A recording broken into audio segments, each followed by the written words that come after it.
with the videos that, because I went back to and I looked at them, and the members are going to have access to them, but I'm debating whether those videos are ever going to actually go public. I'm just not happy with them.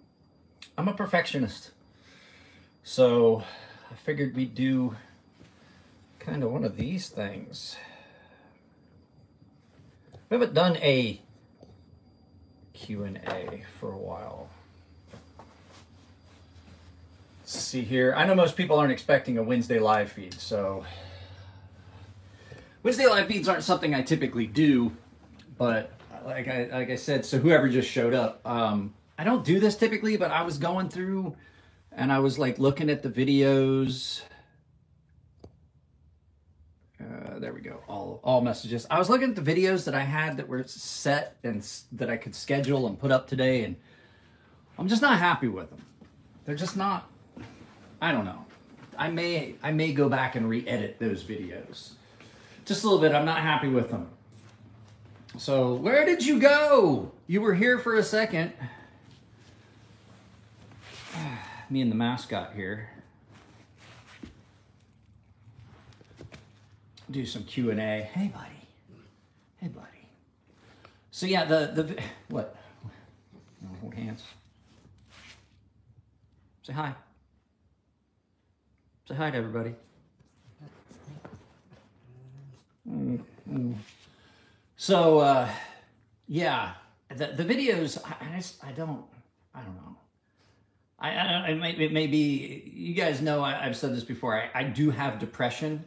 And it just makes everything feel worse. And so when I looked at the videos, because I was up early this morning, I took my daughter to the trolley so she'd go to campus, and I got to looking at the videos that I was planning on. What? I was looking at videos that I was planning on putting up today, and I wasn't really happy with them, because sometimes I will put up a video and it goes to paying members, and then I'll like kind of skip through it. I was like, oh yeah, let me look at it so I can, because I don't always write a description. And when I say I don't always, I mean I don't ever write a description when it goes up to the paying members. So usually it's just, it goes up raw. There's no title, there's no description. And so a lot of times I'll go back through and it's like, let me go scroll back through this video quick. And I didn't like the video. And so I'm just not putting it up today. I'm going to take a good close look at it later. What's up, bud? What's up, bud? What's up, big guy? So, but yeah, question. I can't answer questions if you guys don't ask them. So there's a comment section, and that would be where you guys would ask questions. And then I'll put on my reading glasses, and I'll read said questions, and I'll answer them. I don't think I should have to explain how a question and answer works. I'll send you a link when it's available. I don't know what we're talking about. Did you do a video about the vitrified stones? I think you said you were sending me a set, Aiden. I don't know what we're referring to 100%. I don't know.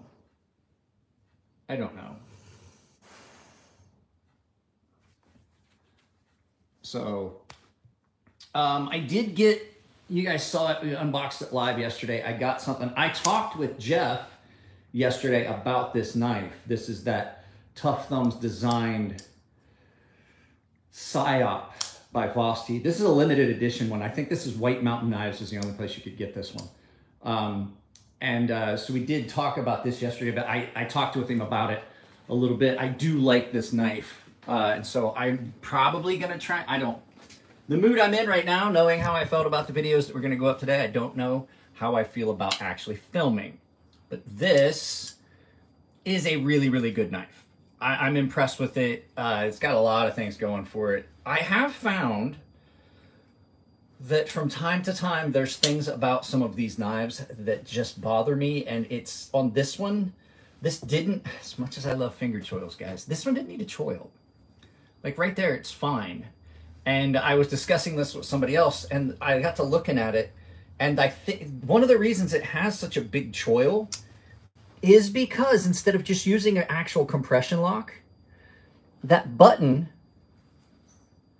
the cutout in that blade, if you look, let me turn this so you guys can get a better view of that. the blade is right there, and basically that cutout is that big because of the button. And I don't like a Lockman. It's my problem with the smock. It's my big problem with the smock. Besides the fact it's just an ugly, hideous knife, it's not comfortable, it's just not a good knife, is the fact that it has something very similar to this. And it's that push button compression lock. And to incorporate the button, you lose blade. That's my contention with it. Like, I just think that, because I gotta say that choil, I'm grabbing this for a specific reason, that choil's not comfortable to get up into. It's just not in a place where it's not in a place where it's comfortable to use it. Guys, ask questions in the comments. That's the only answer. I'm not gonna stay here and try and find something to entertain you with for an hour. The whole point of this was for you guys to ask questions. But so since that button is there, right? You got to have a cutout for a spot for that knife to come up against the button. In a true compression lock, that isn't there. You can add a piece to it, but it's not part of it. And you can see that really isn't there. And so while I like this knife, I just think it would have been better if they'd used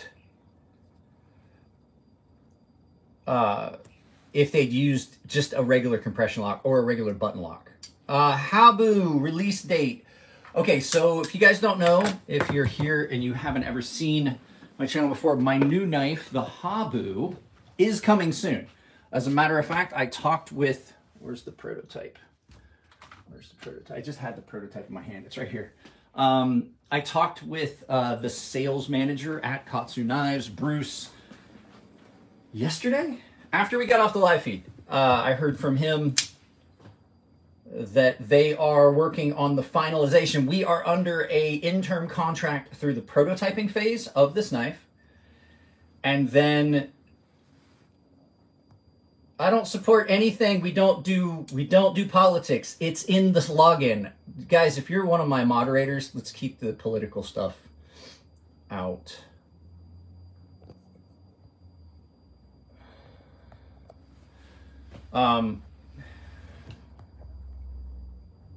Okay, so I put you in timeout yesterday. Now I'm just blocking you because you pulled the same shit. So trolls, fuck the trolls. If you guys are going to come on here and you think you're going to troll me, I'm not. You're just going to, I'm going to wind up being mean and nasty to you. And then you're going to wind up going home and crying to your girlfriend's boyfriend. So this is, we had an interim contract for the prototyping phase. Prototyping phase that my hillbilly got out of me a little bit.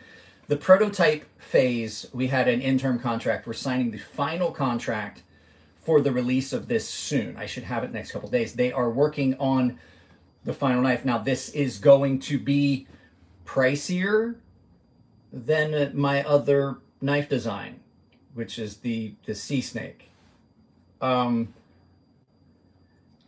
They are going to be, I'll let you borrow the other one when I get it. I have two prototypes. One of them is currently on its way to Metal Complex.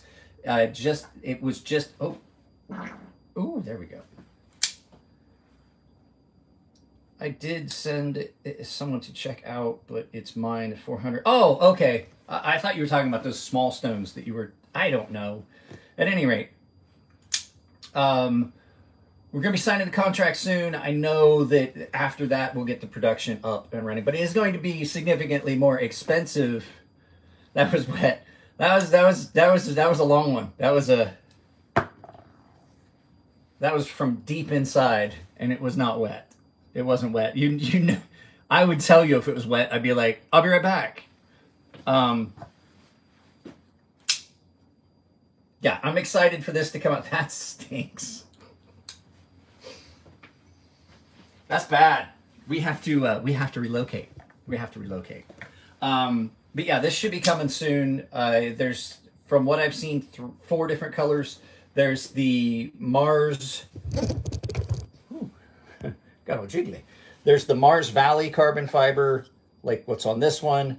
There's the White Frost or Arctic Frost white fat carbon fiber that is going to be on the other ones. So there is a yellow one, a blue one. So the lighter colors have got just a blasted and tumbled bolster, and the darker colors like the blue and the red have got a blackened titanium bolster.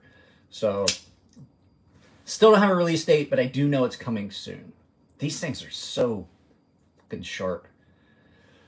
I got this one back from Jared, and I didn't sharpen it. All I did was strop it up a lot.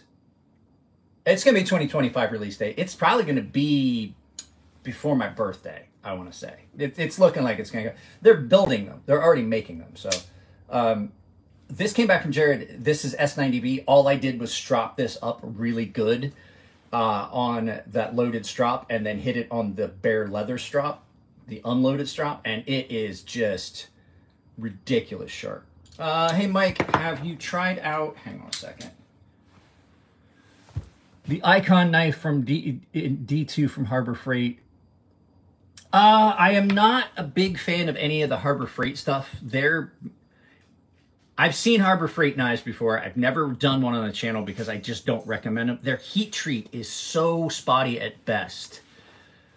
And the other thing is the Harbor Freight knives, 9 times out of 10, are a knockoff of an existing knife, and I refuse to publicize knockoffs or clones. They're basically stolen designs. Their Harbor Freight fixed blade, they have one that is basically a Buck 119 special. I think they have one that is, I mean, they're just stolen designs. So, hey, bud.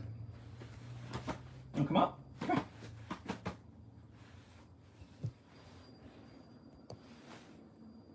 What? Are you feeling neglected?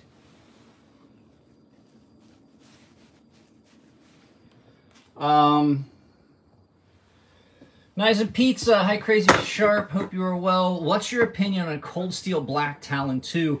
Would you recommend it? I don't mind. What? I don't mind the Black Talon. It's not a bad knife. I prefer, personally, the Matriarch 2 to the Black Talon. If you want something bigger, I prefer the Spyderco Civilian. Those are really expensive, though. Yeah, buddy. Hey, quit sticking your nose in my pocket. Yeah, Chunk loves 2A Dave. 2A Dave. Dave comes down every once in a while, and Chunk loves him. Hey, buddy. Hey, buddy. Hey, buddy. Hey, buddy. So, I prefer, the Black Talon, I have a Black Talon, I have the Black Talon here. It's on loan, and I need to get it back to Josiah. I have his Cold Steel Black Talon. I can show you that knife, since I have it here. The things that I don't like about this, a lot of people love this knife, and rightly so. It's not a bad knife. It's a really good self-defense knife. I'm going to switch these lights, guys. I don't like that light. How's that? That's fine. That's fine. I don't like the light. It bothers me. So the Black Talon, in case you haven't ever seen one, Black Talon is a self-defense knife. It is very, very similar to the Civilian or the Matriarch 2. Very similar in shape. I don't like the way this one feels in my hand. Most notably, if you look at how it rotates in my hand, for a reference, that knife sits dead center in my hand and aligns with the cut. This knife rolls out of the cut, and so when I get ready to address the cut, it's not at the angle I want. It's too thin. The Matriarch 2 is also thin, but the handle shape gives it a little bit different drop into hand. And then I don't like the serrations on this blade, but the other thing about it is it just doesn't feel the same in hand. And I don't like, as much as I like the wave feature on these Cold Steels, I don't like the idea of this knife waving off my pocket. So it's just one of those things. I love the Triad lock on it. It just makes it super strong. But on a knife like this, I don't think you need it. And you could have gotten away with something that's a little bit more rapid to manipulate. I guess. I don't know. Willem Weaver, what's my favorite lock and why? At this point, I think that the compression lock is my favorite knife lock. The compression lock is my favorite knife lock for a handful of reasons. One, there's some versatility in deployment and things that you don't get in some other knives, right? It's super strong. It's super strong and it's safe. If you notice, like I've put a CME on mine, but it's a lock. Basically, it's a back style lock that is really similar to a liner lock. But one of the cool things about it is that it drops. Now, that's my favorite. Really close second is what's on my favorite knife of all time, which is the Ram lock, which is a really good version of the compression, or not the compression lock, the Axis style crossbar lock. So also a really super, super strong lock, but also another one where it's safe.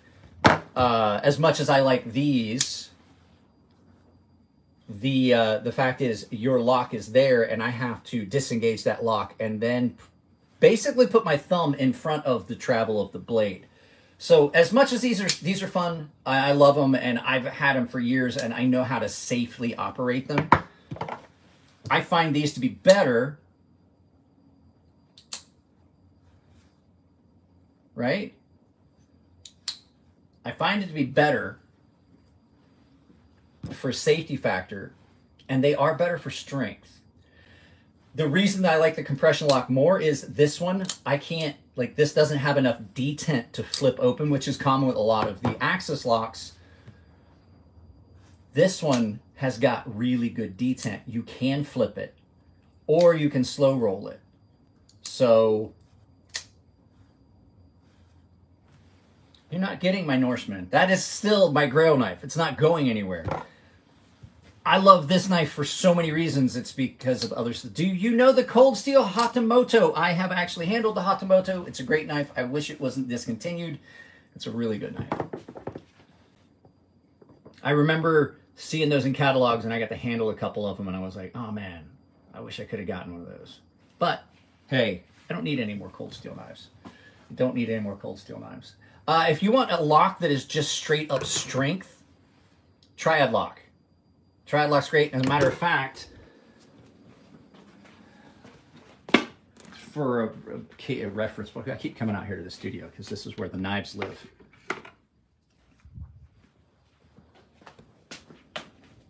My watch alarm is going off.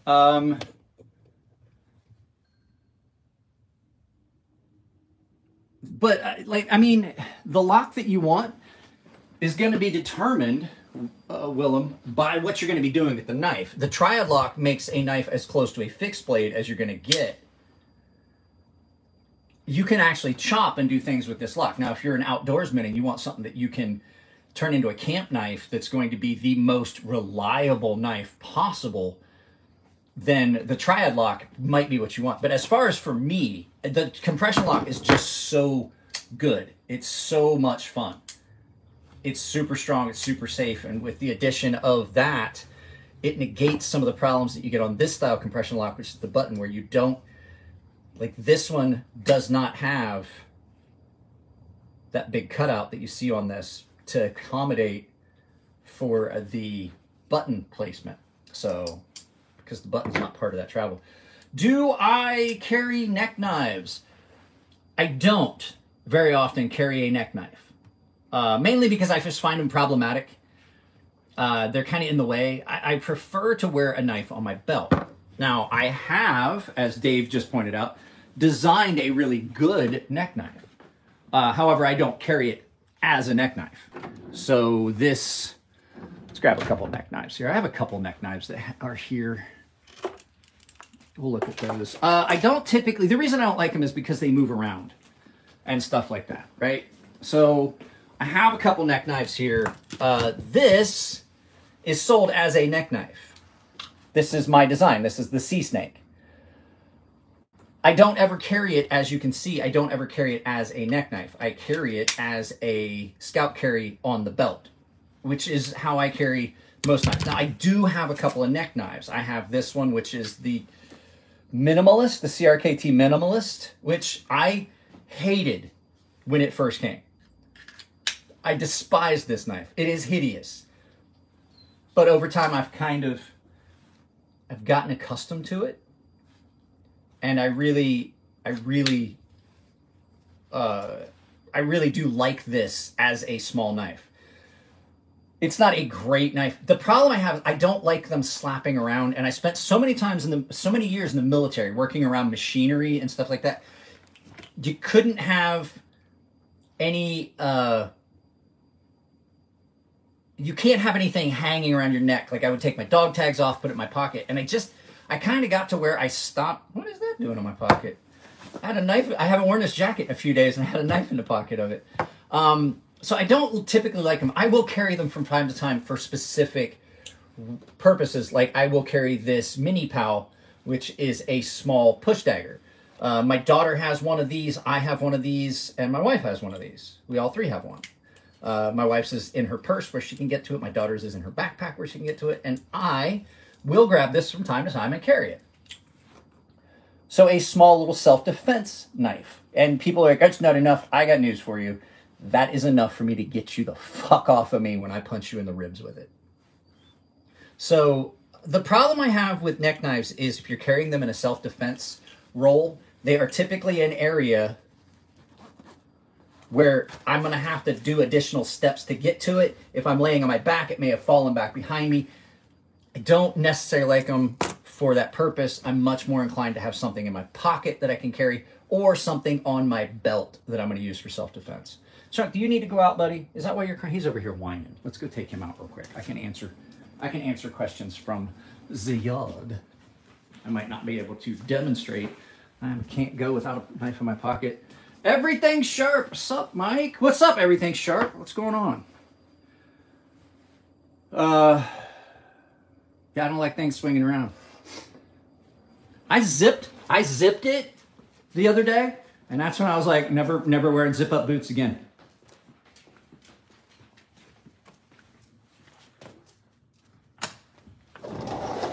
Should you use expensive knives? If you buy a knife, you should use it. Nothing should be...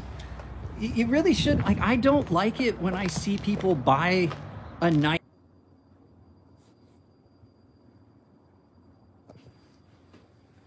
How about now?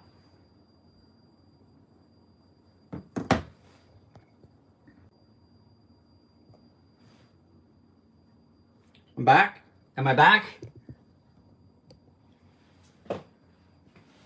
I don't know what the fuck's going on. I have no idea what's... Oh, come on.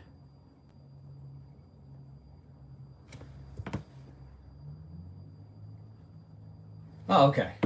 I don't know what's going on. I've got full Wi-Fi. I have to make an appointment with this phone.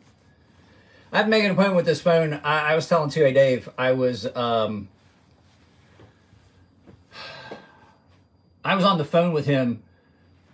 My phone disconnects from the network and just decides not to work. Like, I'll be in the middle of a phone call and it just disconnects. So that's I don't know what's going on with this thing. Chunk, get in here. Wait here. Don't go anywhere. I have to go take care of this because he just took a dump in the yard. I don't want him to up and roll in it. I'll be right back. Chunk, get in the house. Hey, bud.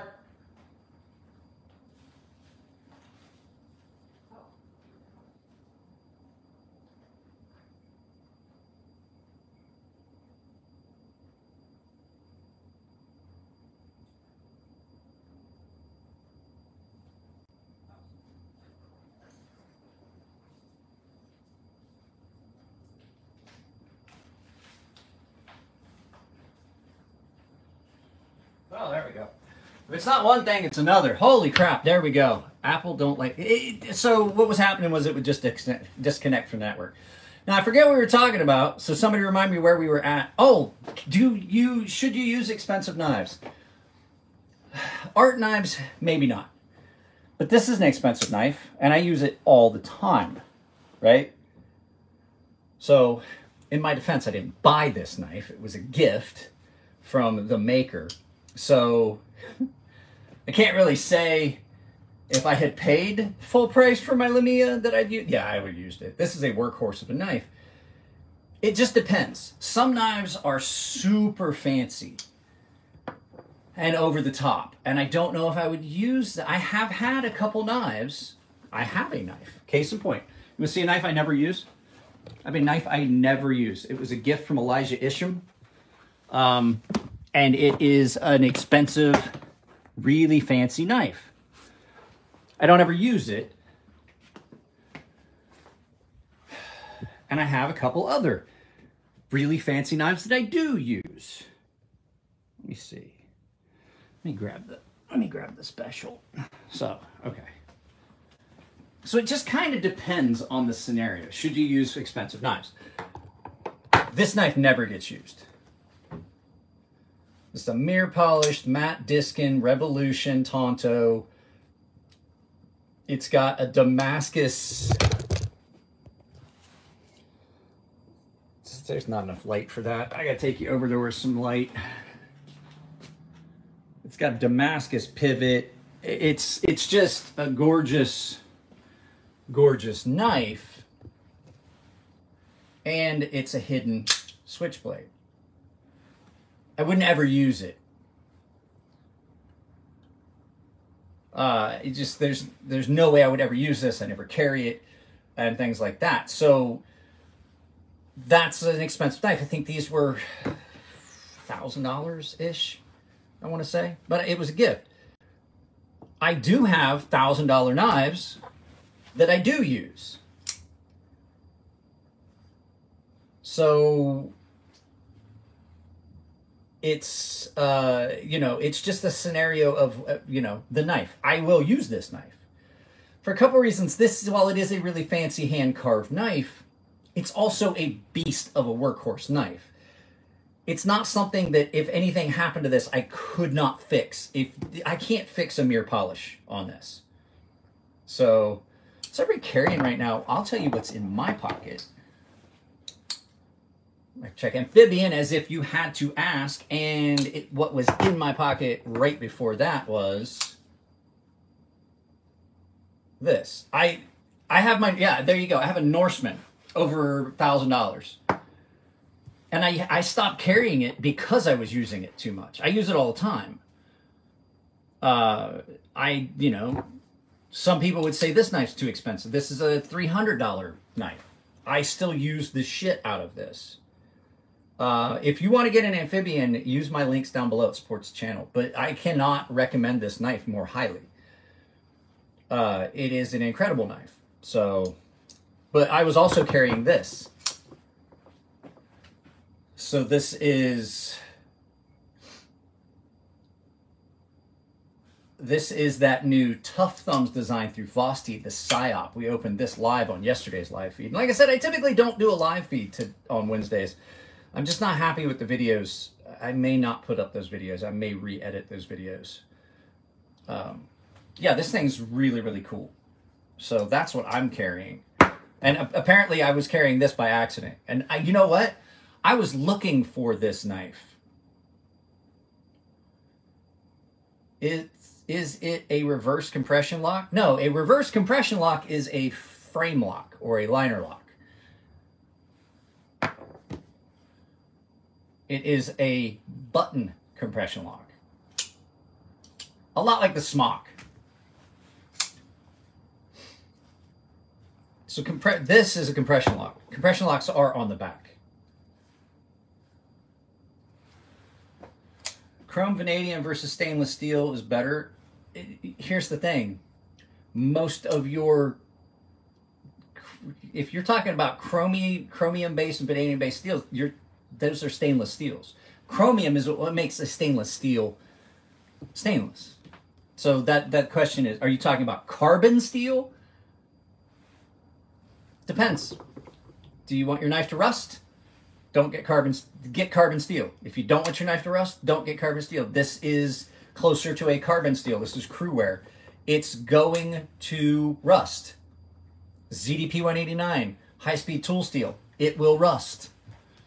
It just depends on what you want. And you can actually do almost the exact same thing with this little addition of a CME, which is a compression made easy that Justin, why don't I do this? I know that this thing has the ability to raise this up higher, and I always forget, and I wind up getting a backache because I do these live feeds and I forget that I can bring this up to my level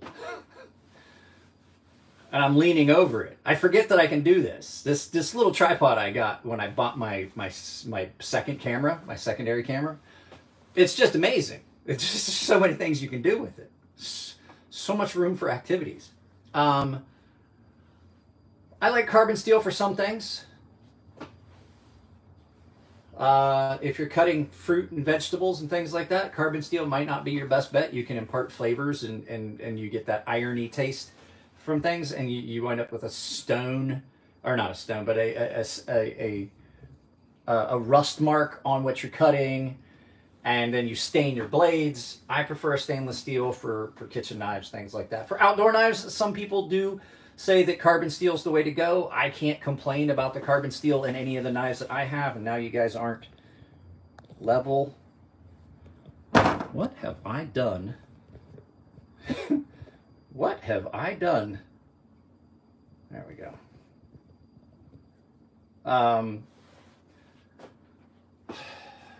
Mustard on carbon steel knives. You want to see what happens when you put mustard on a carbon steel knife? I have a knife that was etched with mustard. It belonged to my father, and it was very special. It is an Anza knife that he won in a giveaway. Where did I put my dad's Anza? There it is.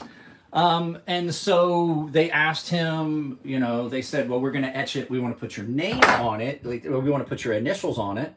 And my dad's name was Bill. And they etched his initials in it.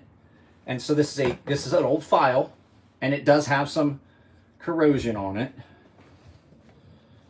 Let's turn this around so you guys can see it. But they used mustard to put that pattern on there because the nozzle on the mustard container allowed them to just put the design on it. This has never been sharpened, it's never been carried, never been used. This belonged to my father. Here's the thing. My dad knew about Anza knives because the owner is from Ohio. My dad's from Ohio. I was born and raised in Ohio. He knew about the owner of the company because he's an Ohioan. Anza Knives is just down the road from me in California. So my dad got this knife. He won it in a giveaway. Anza Knives made it, sent it back to Ohio, and when my father passed away, my mother brought this out here and gave it to me just down the road from where it was made. So the owners moved from Ohio to California. The knife went from California to Ohio, and then it came back from Ohio to California where it was born. It's kind of a unique, I giggle, I kind of laugh about that every time I think about it. I won't ever use this knife for anything. I pull it out every once in a while, and I try to minimize the amount of oxidation that's already occurred on it. You can see there's a little spot there. My dad didn't take real great care of it when he started getting sick. And so I did clean it up as best I could, and I keep wax on it. Hey, what's up, Rickard? Rickard is a paying member, as you guys can see. If you guys want to support the channel, you can join my membership. You get exclusive content and early access to all the videos. A couple other things that I do. Do I have a knife and MagnaCut? I do have one knife and MagnaCut. I do have a knife and MagnaCut. And I need to grab this because this knife in MagnaCut, I have a link to purchase this knife.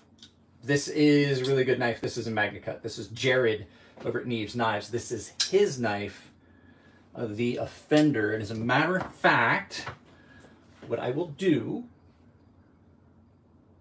is I will go into this feed and I will drop, give me a second.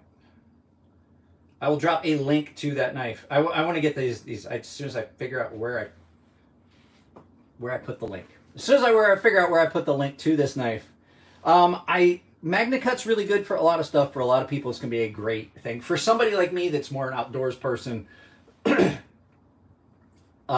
would be great if I could get... I don't like the edge it takes per se. This seems to be okay. It seems like a pretty good steel.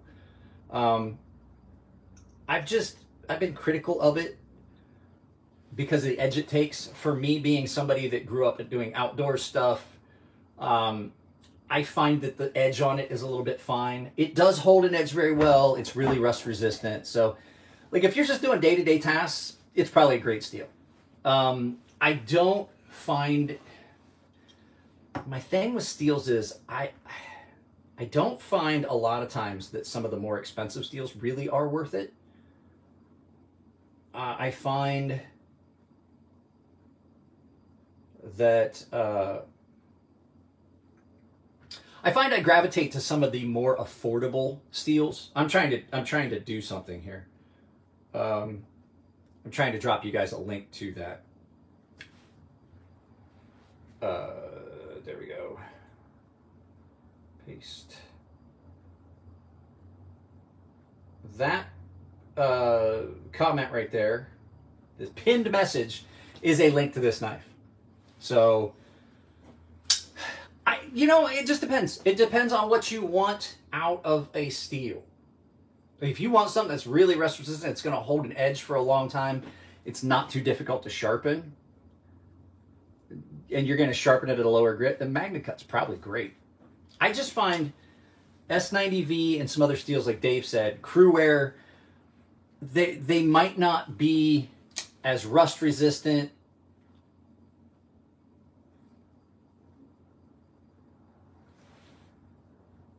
Take a screenshot, open the link from the screenshot. No, I already got it. I just had to, it's there. That's the pinned link for Jared's knife.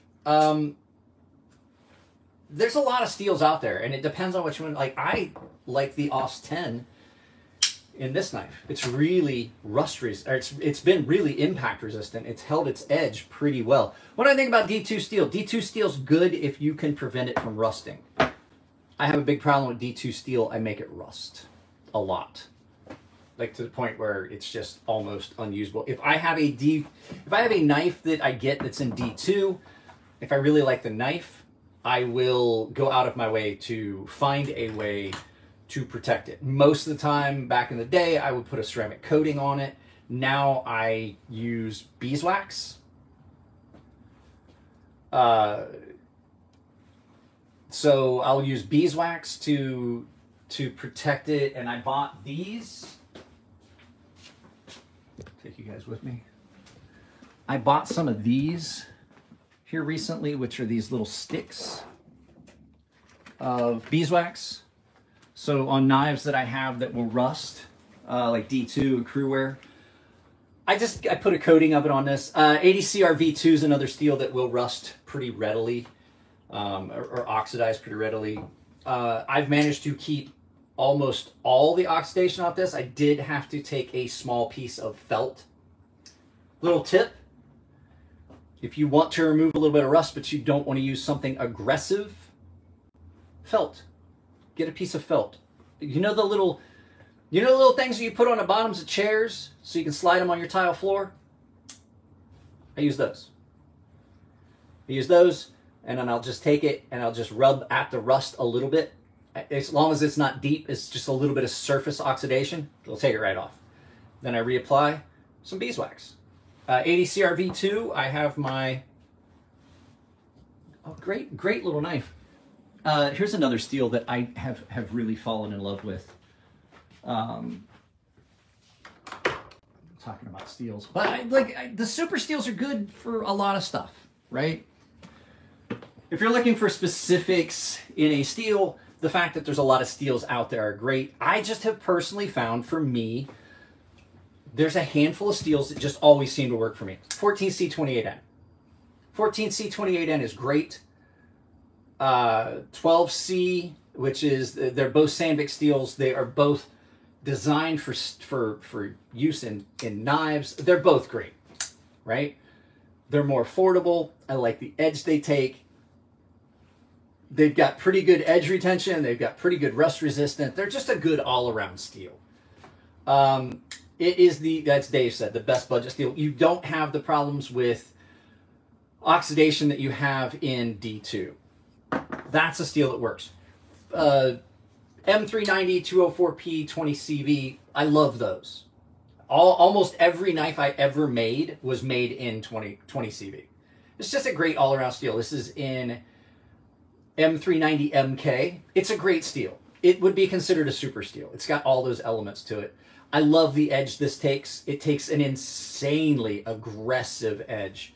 Crew wear, like I said, crew wear, you're giving up some rust resistance, but this has the factory edge on it. I've been carrying this since April of last year.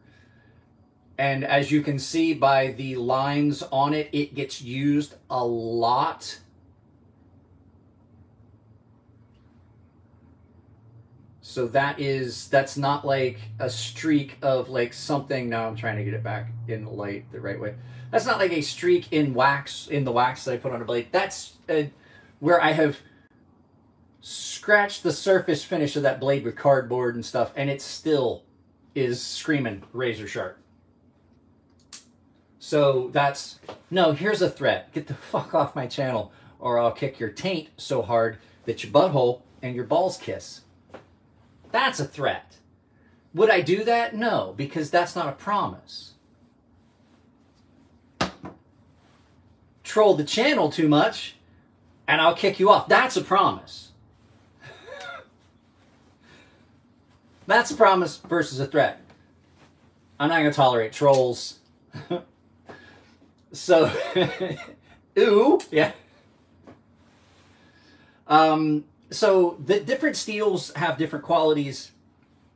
But you can, like, if you got D2, that's just disgusting. Bye, I'm leaving. Bye. About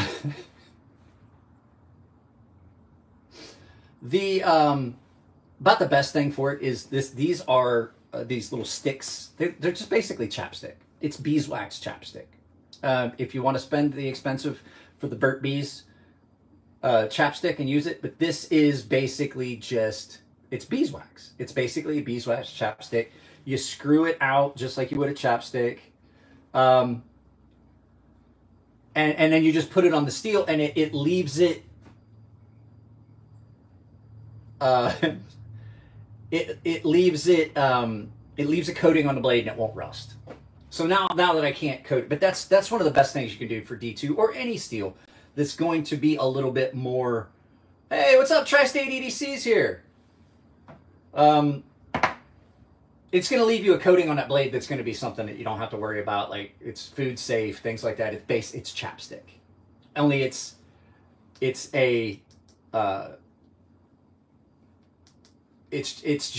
only beeswax instead of using regular chapstick. So I think these were 3 for $5. It's zipper and snap lube. So if you've got a sticky zipper, which this had a sticky zipper, I used it on that as well. So, but yeah, there's a lot of steels out there that are that will are rust. But this is 80 CRV2. This gets beeswax put on it just about every time I carry it because I don't want it to rust. Nice thing about this one, it has removable handles. Removable handles are nice because if you happen to get something, we don't talk about politics. It was a joke. We're going to talk about politics because it was a joke. I don't want politics on my channel. It becomes divisive, and then half the people here don't want to hear it, and then half the people here do want to hear something that somebody's saying, and then people start arguing, and then everyone leaves. So I know. I just took it down. I don't want it here. 80 CRV2 is rust prone. It'll rust. And it can do a lot. As a matter of fact, I used this the other day, and now there's a little bit of oxidation on the edge where I didn't like wipe it off real good. That's not a problem. When you strop, it's gonna clean it up. But putting a little bit of beeswax on the blade, it's gonna go a long way. And you can do that with all your knives. I know, Rickard. I know you were joking. As a matter of fact, while we're at it, because I haven't done it in a while, I should do this knife. It's really easy to apply to. You just kind of do that.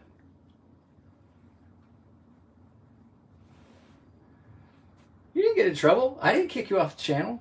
I didn't tell you had to leave. I did not escort you from the bar.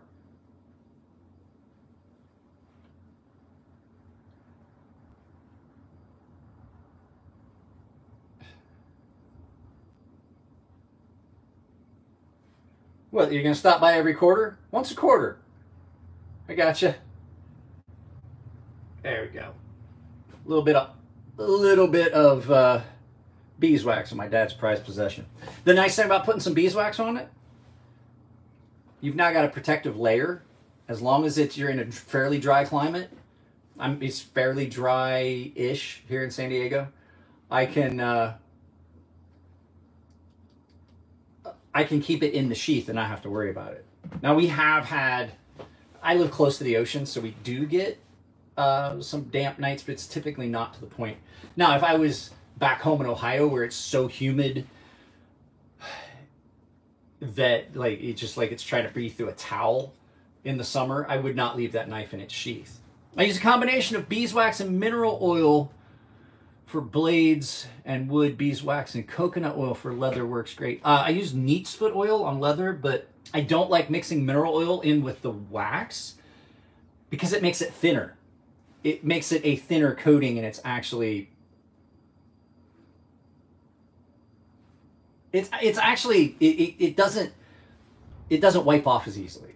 So beeswax by itself will stay on there. It's a little bit harder, heavier coating. It doesn't wipe off anywhere near as easily as if you mix mineral oil with it. I just prefer just plain beeswax.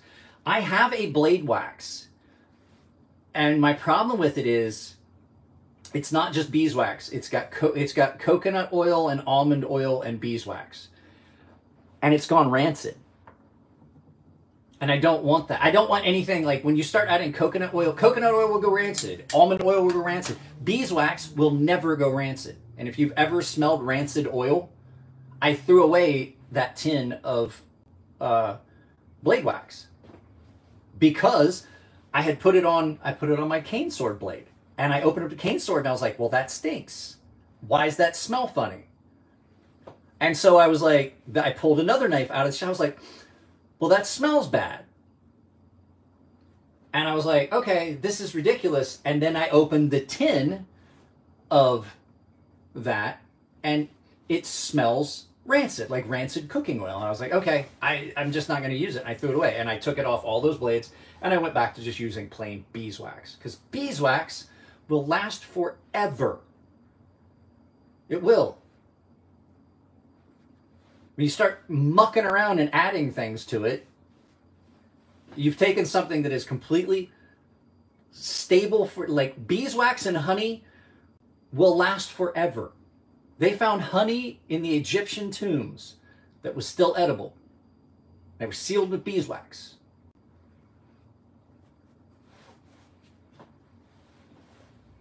Just saying.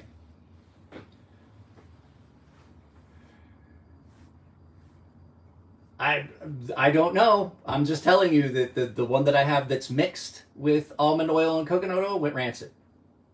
And I've had cooking oil that went rancid. You can have things that are inert that'll still go bad.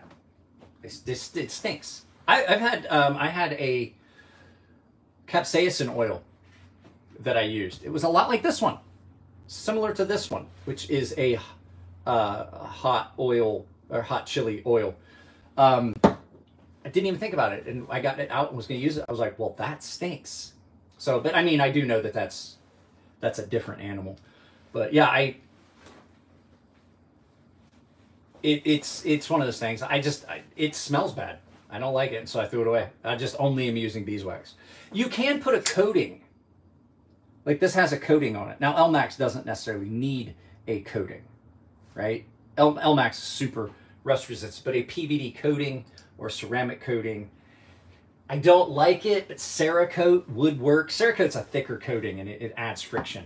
So does PVD from time to time. Where is my coffee cup? I gotta find my coffee cup. You know what? There it is. It's on the shelf. We're gonna break with, just because I'm lazy. It's only because I'm lazy. I got this. I know that I've said that I drink so much of that coffee brand coffee. And it is the best coffee ever, but sometimes you're just lazy. I did not get this to drink as coffee. I got this to etch a blade. And I did, and it came out okay, not as hoped.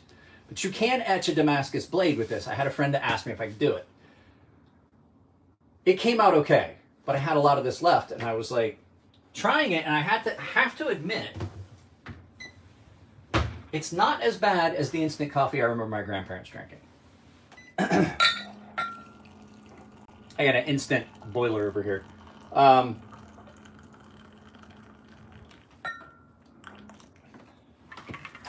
It's, oh shit, there go my reading glasses. It's not as bad. Now, it's nowhere near as good as the coffee that my buddy freeze-dried. My buddy is an outfitter for he was a hunting guide, and now that, because he's my age, he's like, I can't go out on these long hunts anymore. He's like, it just kills me. He's like, I do maybe one a year. He's like, I can't go out on these guided hunts every week like I used to, or a couple a month. He's like, I just can't do it. So what he did was he started an outfitting company. He hired some guides. So he basically has the same company, but he has people that guide. Well, he did not like any of the freeze-dried meals. So he bought an industrial freeze dryer and started making his own freeze-dried meals. With that, he decided that he was going to try and make coffee concentrate and send like bottles of like coffee concentrate, but they would get spilled and stuff. So he made his own instant coffee, and I got to say, that was the best instant coffee I've ever had. Because he was using quality coffee and then freeze drying it. So don't get me wrong, I'm still not a fan of instant coffee. Am I cooking? No. We just happen to be in my kitchen because it's just convenient. It's just convenient, and my studio is still a mess, and I just don't feel like trying to get it cleaned up. My depression's kicked in. I'm in one of those funks where like I don't think I'm gonna film anything today. Plus, I have to deal with our medical insurance for my daughter and my referral, which I worked on all day yesterday. Rickards in Europe. Don't judge too harshly. I think I broke these glasses when I dropped them. I may have broken these reading glasses.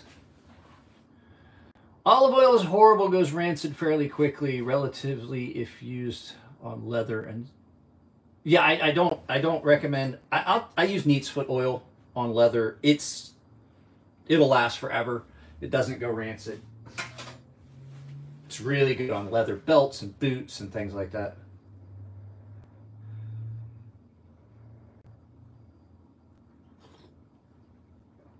Best one is the fruitcake they dug up in a tin from World War II. The thing was still edible. The old cans that they used to use when it was solder sealed, they lasted forever. They weren't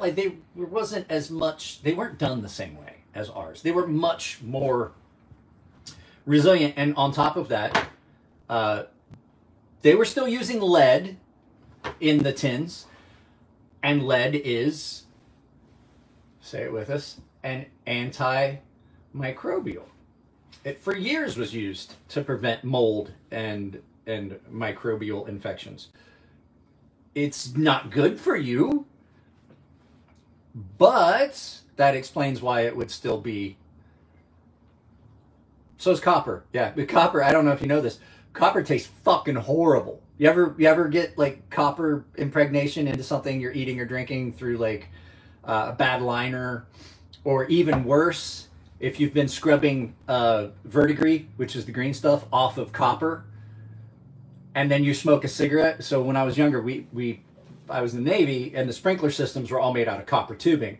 And you had to once a week go around and clean them, and you had to clean all this off with a wire brush to get all the green shit, the verdigris that would form on the sprinkler systems. you're breathing this in, right?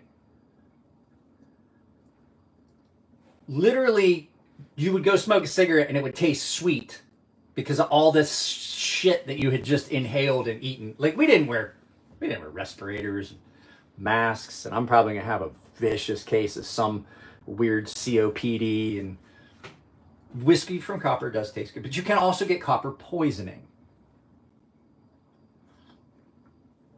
which is why Moscow Mule cups are lined. So if you're buying a Moscow Mule cup because you think it's going to taste good because it's that specific thing that you're getting because it's in a copper mug, Moscow Mule cups have got a lining on them. They've got a coating over them to prevent you from getting whiskey or getting copper poisoning. Because people are stupid and they don't know enough to stop. I can't say anything. I got drunk, got in a fight over the weekend. I can't say anything. I got punched in the face over the weekend. It happens. Yep, it's a clear coat. So you shouldn't drink out of those, Rickert. There's a reason they started putting a food grade clear coat on them, as Tri-State EDC said, so you don't get copper poisoning. There's a reason that when you're machining and cutting and sanding copper and other heavier metals, they tell you you should wear a respirator because you will get sick. Yeah. There's a lot of things that you don't want in your system. If you have an unlined Moscow Mule, I mean, if you're just having like 1 or 2 Moscow Mules a year, probably not a problem.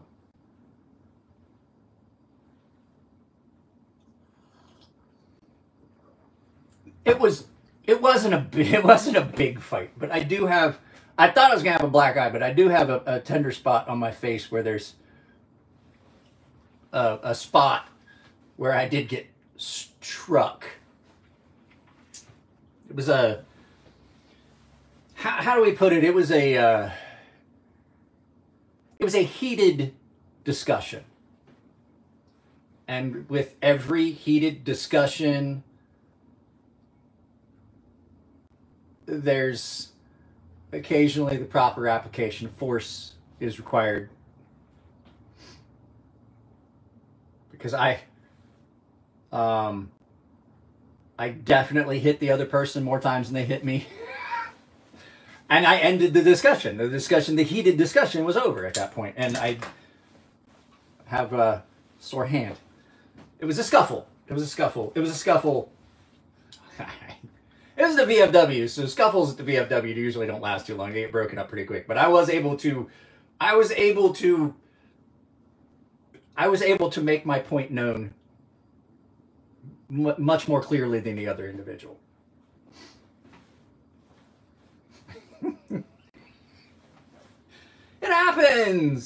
It happens. Even at my age. I'm like old enough and smart enough to know better, but did it anyway. You know, it just happens. Jennifer R. Moore, hello. Yeah, it was a heated evening. We had a friend that had passed away, and I decided I was going to get drunk, and a handful of us decided we were going to go to the VFW. Actually, it wasn't at the VFW. It was down the road from the VFW. We were drinking rum. Copious amounts of rum. I was drinking rum. I was like, I'm going to drink rum until I'm tired of it. And I started that when I was 19, and I'm 50, and I'm not tired of it yet. And so I was like, I don't know what made me think that evening I was going to get tired of it that evening. We did have a drink together afterwards. It was not at the VFW. It was down the road from the VFW. I apologize. So I needed to let off some steam. It was one of those nights where you just got to let off some steam. It was not a friend of mine. I did not get in a fight with one of my friends that was with me.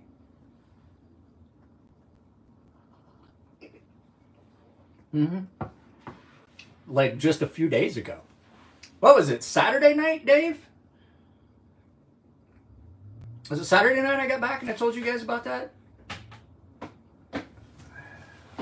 Nah, I'm from Ohio, but I'm close enough to it. I used to drive. Okay, so little thing. I used to drive on weekends. We would drive to Primanti Brothers in the Strip District in downtown Pittsburgh. We would go to the original Permane Brothers down on the Strip, in the Strip District, and get a Permane Brothers sandwich, come back. It was like 90 minutes there, 90 minutes back. So, I mean, it's still enough that my hand is still bruised. So, yes, the Steelers were my favorite football team. I don't watch professional sports anymore. Just like this channel, there's too much politics got involved with stuff. That's right. Why I don't like it on the channel. That's why I don't do all that. And that's why I don't watch football anymore. I'm like, I'm just sick of it. I'm sick of it. I don't want it here. I don't want it in my diversions. I just don't want to hear about it. I have my opinions. You have your opinions. We keep them to ourselves. As my father used to say, and I know you've heard this, like, religion and political opinions are a lot like your pecker. It's fine to have them. Just don't pull them out in public. That's why you don't hear me talk about it. Occasionally I'll get on a tear and go on Rumble and do it, but yeah. It was an interesting evening. We had a friend that passed away, and a handful of us decided we were going to get together. Like 3 of us. We went and we got tipsy enough that we had to take an Uber back. Luckily it's not very far. It's only like 5-minute drive. So, few beers, hot dogs, and Crazy Sharp Live, the perfect evening. Is that my Tasmanian friend? The Rumble rants. I may do one. I don't know. I'm in that kind of mood. I may do a Rumble feed here a little bit later today. I don't know. I did not sleep last night, and that's another Finland. Okay. That's another reason that I'm all fucking weird. When my depression kicks in, I can't sleep. And so I had to take my daughter to the trolley at 7 o'clock this morning. At 4:30 a.m. 4:30 a.m. I was still awake.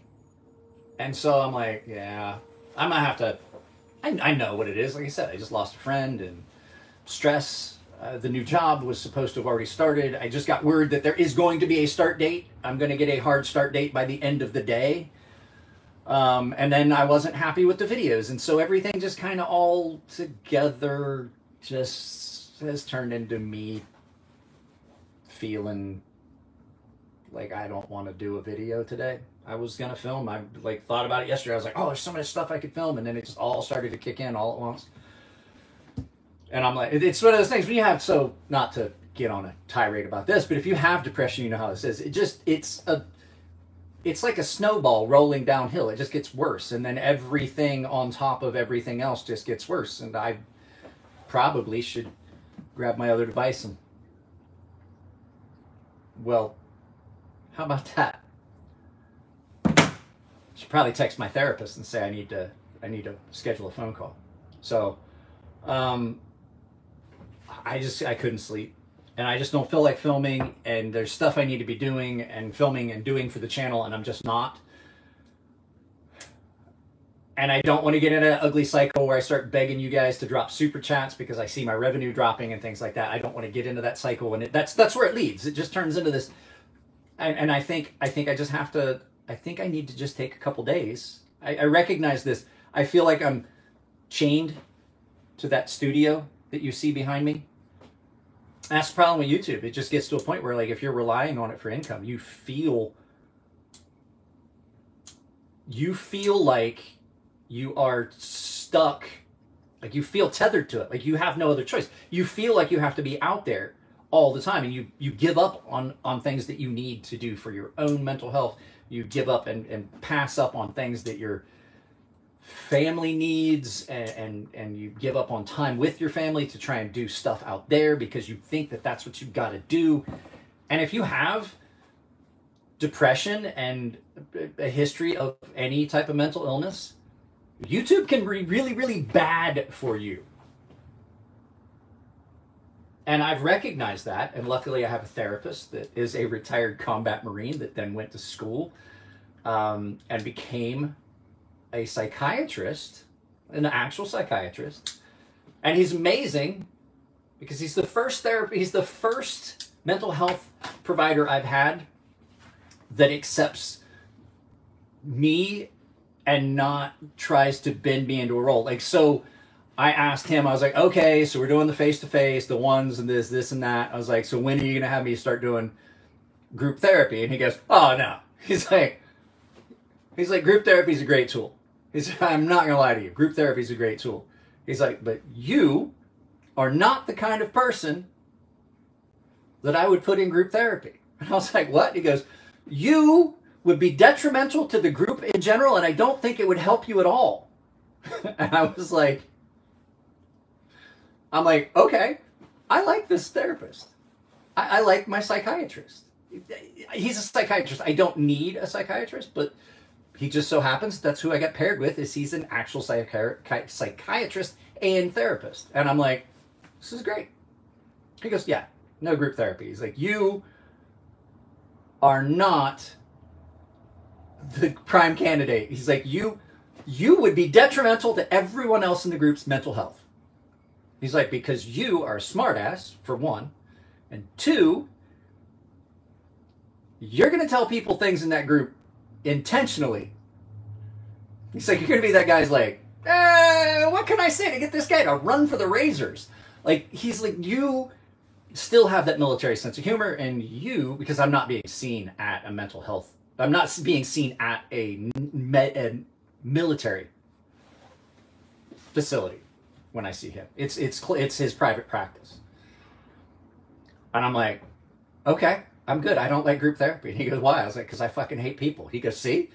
Fair. He goes, when you're in a group of people, what do you try to do? And I was like, to do whatever I've got to do to get them to not fucking talk to me. And I was like, and if you put me in a group of people, I'm going to find all the things that I can to make them not want to talk to me. And then I can sit back and read a book. Was that same as the teacher telling you to sit out in the hall? Yeah.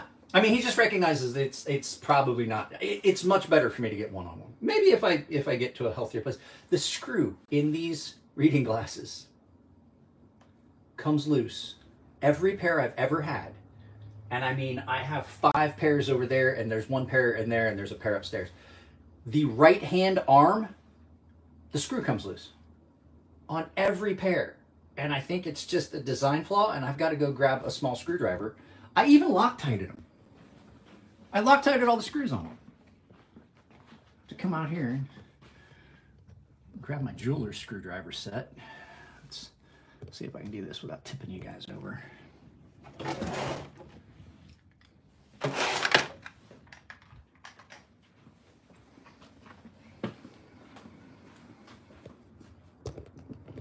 Problem is, I need the other pair of reading glasses so I can see the screw to make sure I've got the screwdriver in there. Hang on a second. We're going to do a little bit of maintenance.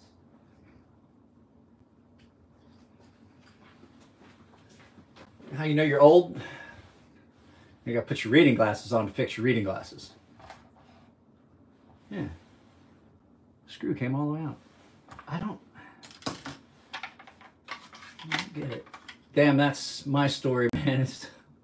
You just gotta be patient. And I honestly, I had a therapist and he goes, well, tell me about this and tell me about that. And then we got to talking, and after 3 visits, he was like, I really don't think this is going to be a good fit for either one of us. And I was like, what? He goes, yeah, I'm gonna refer you. I'm gonna see if we can't get your insurance to release you to a different therapist. He was just a therapist. He wasn't a psychiatrist. Guys, I'm not gonna lie. I did this the other day. I went to go get in the car, and I was in the car with my daughter, and I was looking at something on my phone, and she was looking at me funny, and I couldn't figure out why until I went, what? And I realized that I had already had a pair of reading glasses on my head, and I tried to take the ones off my face and put them on top of those. So, okay, off of that topic, that was a little bit more personal information I'm sure a lot of you needed to know. All of us in the military, we come out broken.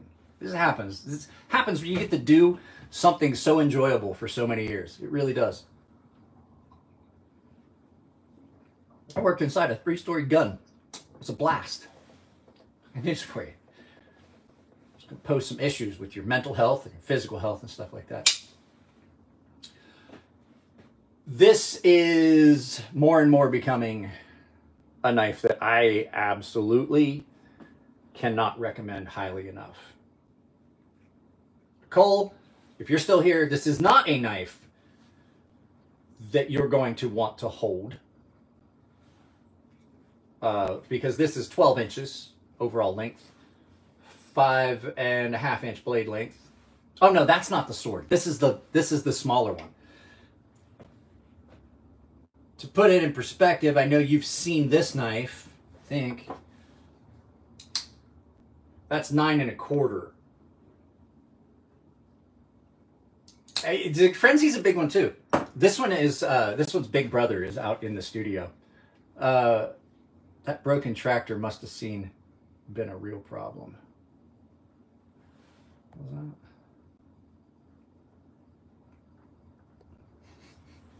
that? That's the other thing about this therapist. He doesn't want to talk to me. Like, he doesn't want to, like, we come in and we sit down and he's just looking at me and I'm like, you're going to make me start this, aren't you? And I'm like, fuck. It's been the most valuable therapy sessions I've ever had. And I'll come in and he's saying something, or I'm saying something and he goes, okay, but what's really bothering you? And you're like, okay, yeah, let's really talk about what's going on, this and that, and the wife and the kid. And he goes, see, there you go. Feel better? And I was like, yeah. He goes, all right, get out.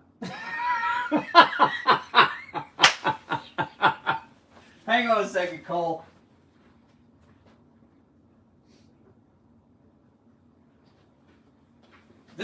Cole, you need this one.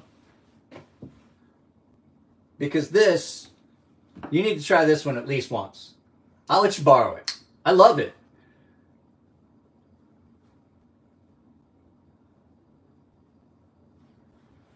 Nine 1/4 inches. It's not even open. But if you were to pull this out,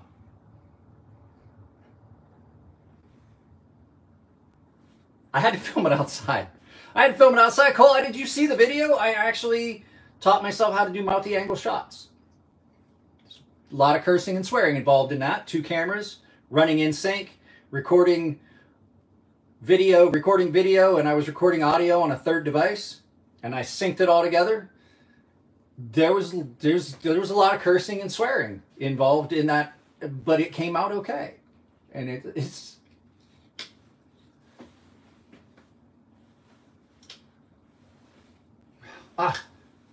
my shoulder hurts. There we go. My shoulder hurts and I'm not swinging it out as much as I could.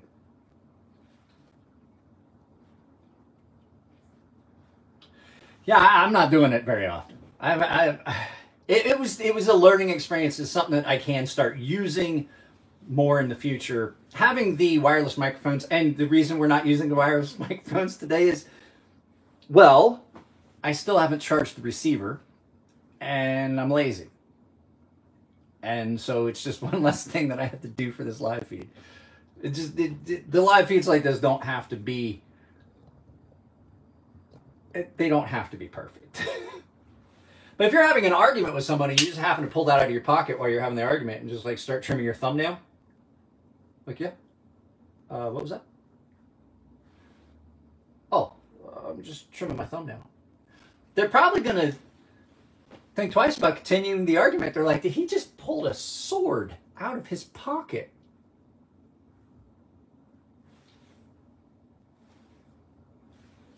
You don't even have to make a statement to make a statement. That right there, that sound right there, they'd be like, you know, I think you're right. And I think I'm going to go fuck off over there somewhere. Jesus. It does surprise me how easy this is to carry. I carried this for a 4-mile walk with the dog yesterday. No, that doesn't mean we are. I said the word. I apologize. The second I said it.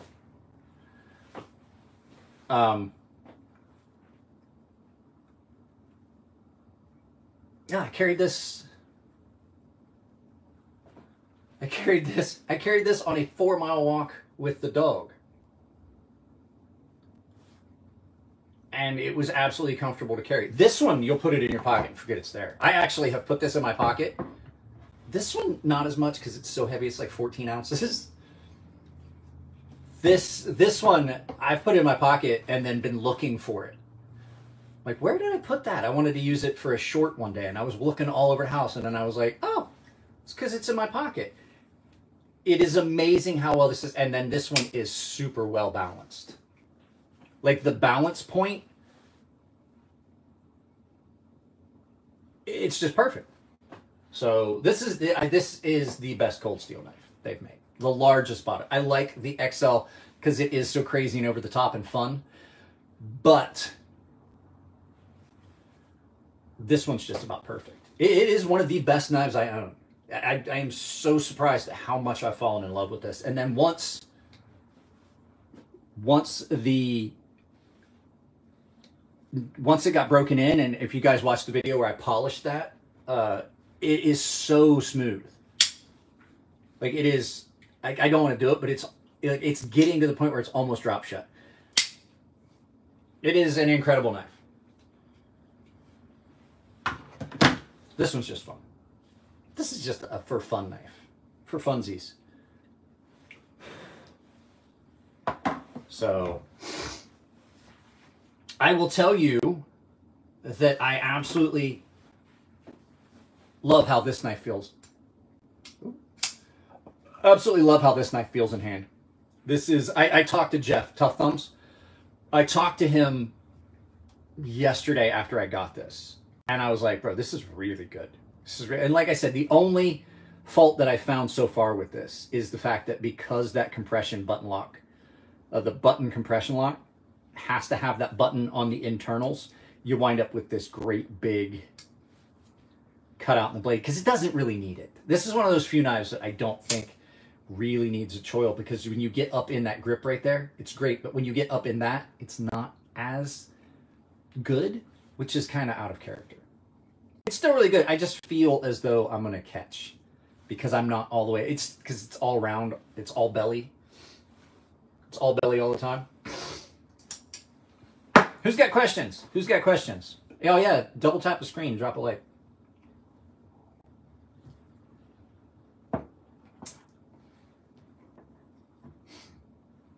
It's supposed to be a question and answer. I got a lot of knives put away.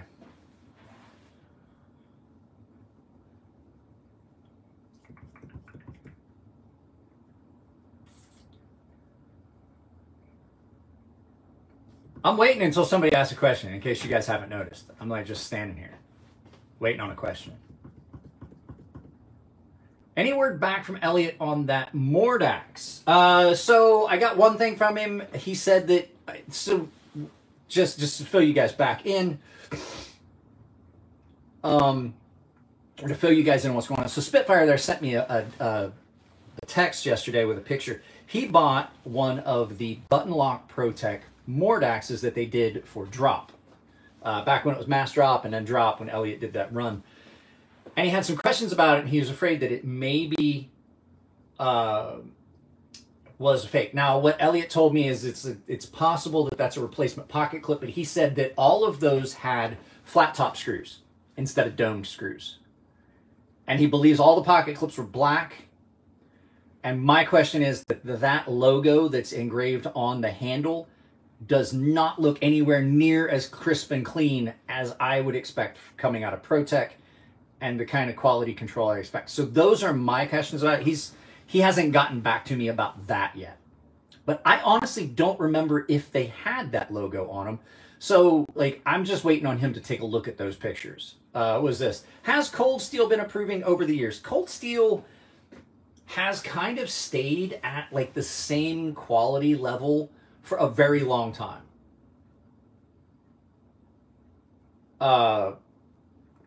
They have some quality issues. They have had some problems. I don't see them getting any worse, but I also don't see them getting any better. They were just a pretty standard across the board, decent knife.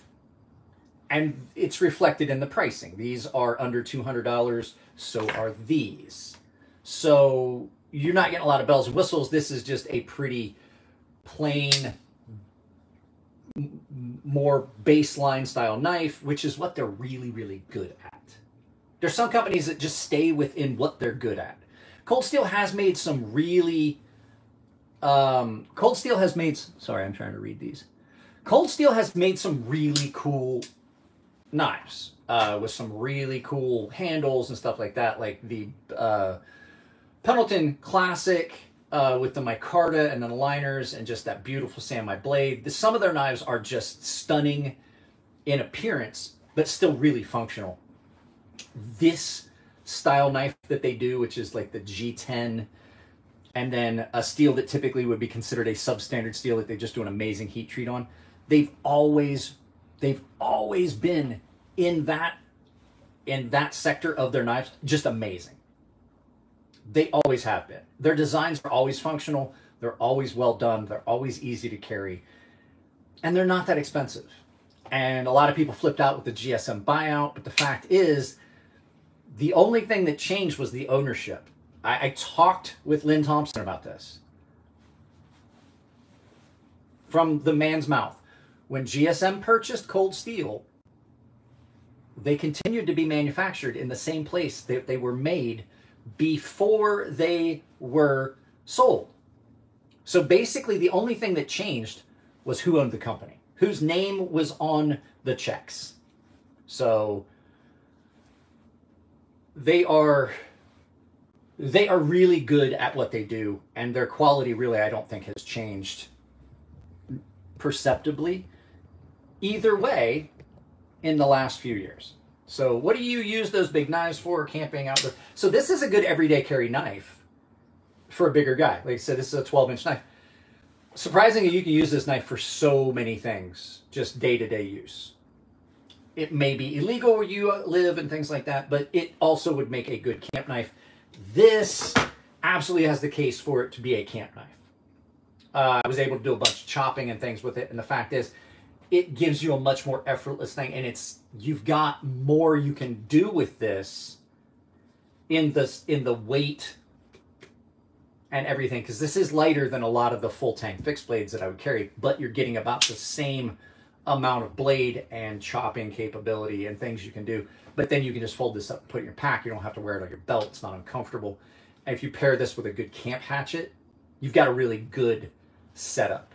Some of the knives that would be like the bigger, I grab one, I'll show you right now, hang on. I have one that's a really good example. I have a couple. So this is a good example of a knife that would be a fixed blade in that same, in the same bay. But this is heavy. And it takes up a lot more space. It's way heavier. This is probably at least twice as much, if not more, than that folding knife. This is the Work Tough Grizzly. And it's an amazing knife, and you can get away with a lot of stuff. And there are things that you can do with this that you can't do with that. This does have its limitations, but the Triad Lock gets you as close to a fixed blade in a folding knife as you're ever going to get. And so this, paired with a camp knife, or a camp hatchet, would be great. So would this. But, to tell you the truth, a lot of times, this is all you need. I haven't carried this in a few days. I should put that on. This should go on my belt immediately. Absolutely the best, just all-around frontier-style knife that you're going to find. This would have been the style knife that I would have carried on the farm. As a matter of fact, it's very similar to some of the knives I would carry when I was growing up on the farm, when we had the cattle farm growing up. 400 acres, 300 head of cattle. The stuff you're going to do on a farm, technically, I guess you would call it a ranch. This would be what I would carry. Hey, what's up, Peterbilt Knife Guy? I would let you borrow this for a video, but I'm afraid you try to drive it through a nail. It's a no-no. This thing's just incredible. It's an amazing knife, and just for all around, like if you just need like a camp knife, perfect. You don't. It's okay. So the thing is that the thing about people immediately think camp knife, and they think they've got to have something like this. There are very few tasks that I could see myself doing in a camp scenario that I would need this. Unless I was, forging a trail through the jungle and I just needed an all-around do-everything knife. A lot of times you don't need something like that. And it can be cumbersome and it doesn't do you as good. So a nice light camp hatchet like that Nebulax that I have, paired with something like this for your small tasks that you need a knife for, probably going to be a mustache hair in my mouth. Probably going to be great. It's not going to be cumbersome. It's not going to weigh. You're not running anywhere near the risk of hurting yourself with this as you would with that. And I mean hurting yourself like, that's heavy. Swinging, that's heavy. Swinging a camp hatchet, the weight distribution on it is perfect for it. What was that? That minus the choil plus 4-inch blade. Most of the time, this is what you're going to need. It's a really good blade shape. You can use it for a lot of cooking tasks and things if you're camping. It's just a really good all-around cowboy-style knife, which makes sense. That's why I gravitate to it. I feel like, there ain't no cowboys in Ohio. One of my buddies from high school is four-time world champion team roper and a 5-time world champion trick roper. And we had 400 acres with, I think, 300 head of cattle at one point. It just makes sense. Yeah. But yeah, the bigger knives, you can use them for a camp knife. Like I said, the Nebulax trail, that hatchet, I don't know if Artisan still makes it. But that was the Nebulax, and it's more of an EDC. Let's go out here. I think it's right at the top of this.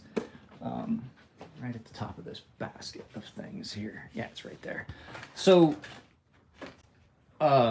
this is a very nice, light, easy to carry trail hatchet.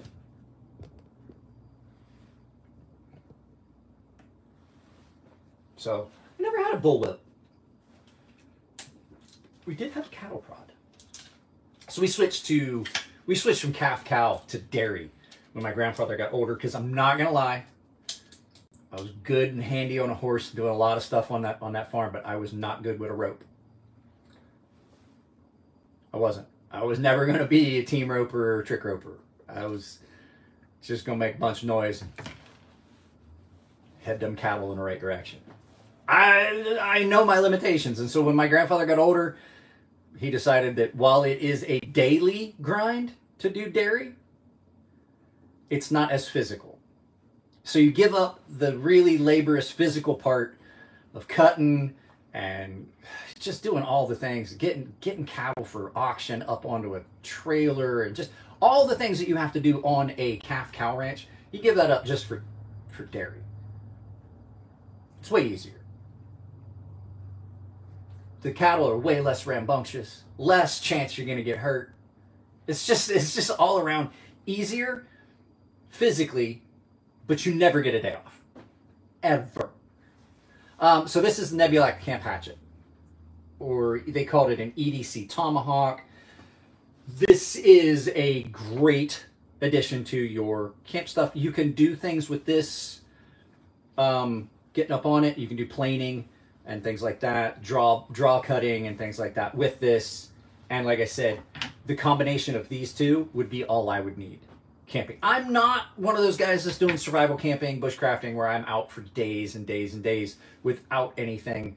I have done that, but that's not the kind of camping I'm going to do. So the combination of those two It's gonna be fine. You can throw both. You can throw this in your pack, or let's see here. I gotta put this on here the right way. Or you can lash this to the back of your backpack. Lash it across. Put it on your backpack. Take this out in the woods with you. It's great. I need to send this to. You know what? I need to send this and let Scab test it. I don't think I've ever seen one of these on his channel. This is Joe Flowers' design. It's a great tool. It's a great tool. It's not easy. I can send it off to Scab for him to take a look at. So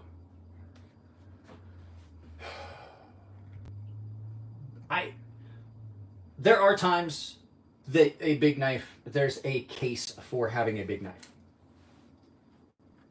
There really is. Like if I was only going to be given the option of, like if it was a survival scenario and I was given, you're like, you can take one item of this, one item of that, and I had to consolidate and I couldn't have both, I would probably take this. Was there just a plane crash? Hang on a second. I would probably take this because you can get away with a lot of chopping with this that you can't with the smaller knife. And then there's things you can do with this that you can't do. You know what I'm saying? This winds up being like a one piece part of kit that does multiple, but I would much rather have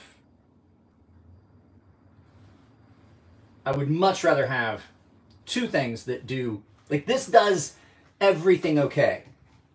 This does what it was designed for incredibly well. This does what it's designed for incredibly well. When you try and start getting everything in one, you compromise a lot of things. A big knife can do something a small knife can sometimes not as well. Yes, I can do a lot of things with this knife. I can't do those things as well. Some of those things I can't do as well with this knife as I can with this knife. And there are things I can do with a knife that has a shorter blade that I can't do with this as easily. A lot of times when you start getting from pivot to tip, you start losing a little bit of the fun. The farther you are from the area you're working, the more difficult it is to control.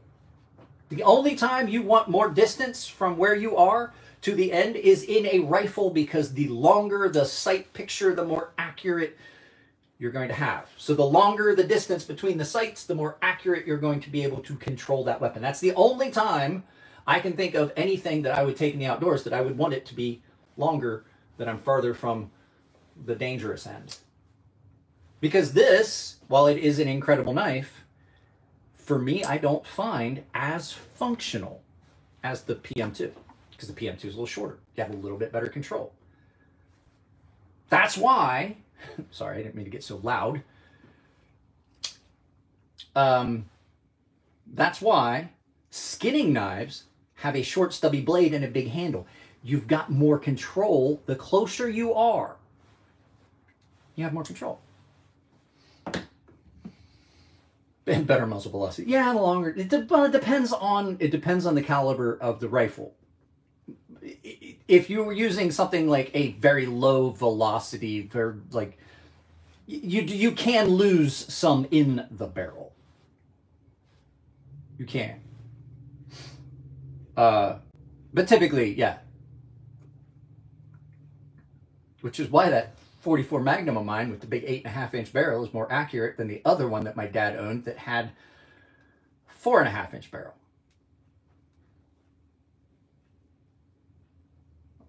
I'm sorry. My daughter sent me a text. If you guys have not subscribed, I'd really appreciate it if you did.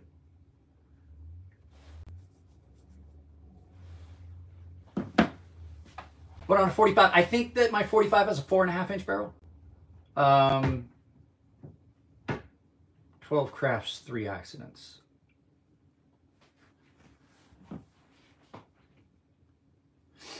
I'm gonna have to check into it. I don't want to talk about the news here. I just happened to get a notification that there was it looked something like there was an incident. At any rate,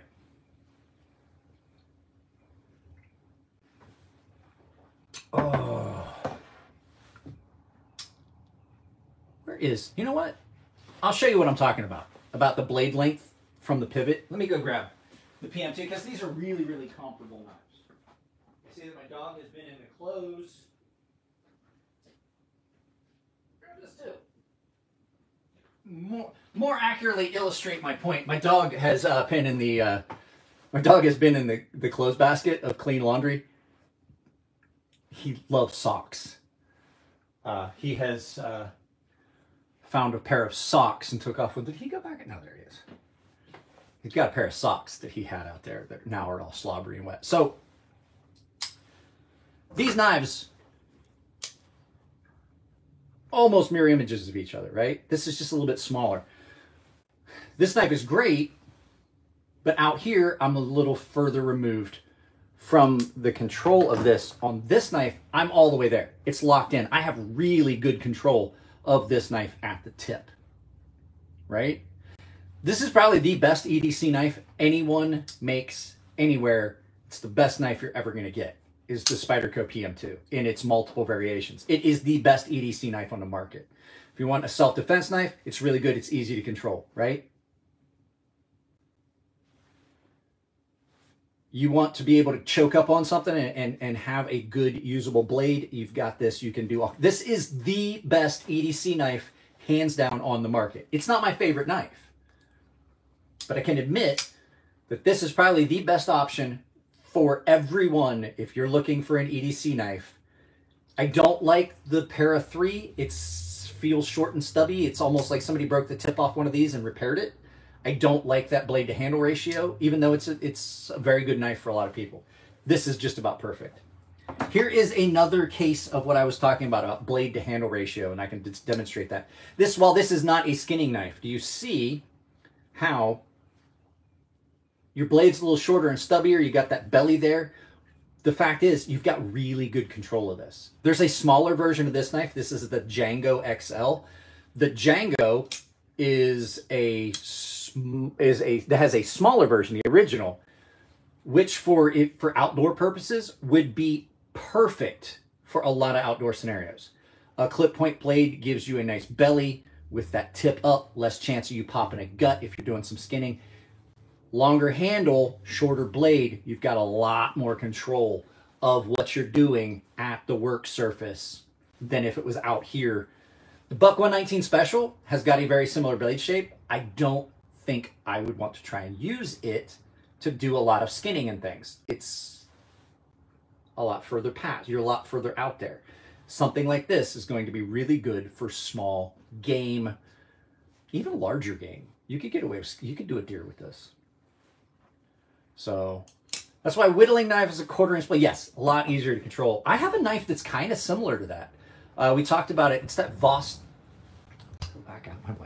My wife's going to come home one of these days, and I'm not going to eat it. It's all cleaned up because all of this is migrated in from the studio. Let's go grab this. It's right here. I talked about this the other day. This is another knife that has that wonky, and I'm typically not a fan of these wonky blade to handle ratios, but this reminds me of a wood carving knife, since you mentioned it. You got a longer handle and this little blade, this shorter blade, and it is a great little knife for doing a lot of detail work. You can get your thumb all the way up on that and can control that knife, and then you've got just a small little package. And somebody asked me if I put a pocket clip on my vape. And I was like, huh? I think I was at Home Depot. And this was in my pocket. And he was like, the guy looked at me, he goes, did you put a pocket clip on a vape? And I was like, what? No. It's a knife. Absolutely did not think about the fact that this very much looks like a vape. So, but yeah, this is kind of that, like, same style blade. Do I have some folding knives with Japanese steel? I mean, here's the thing. I don't know. It just depends. VG, yeah, I have a couple knives in VG10, which is Japanese steel. I have a knife in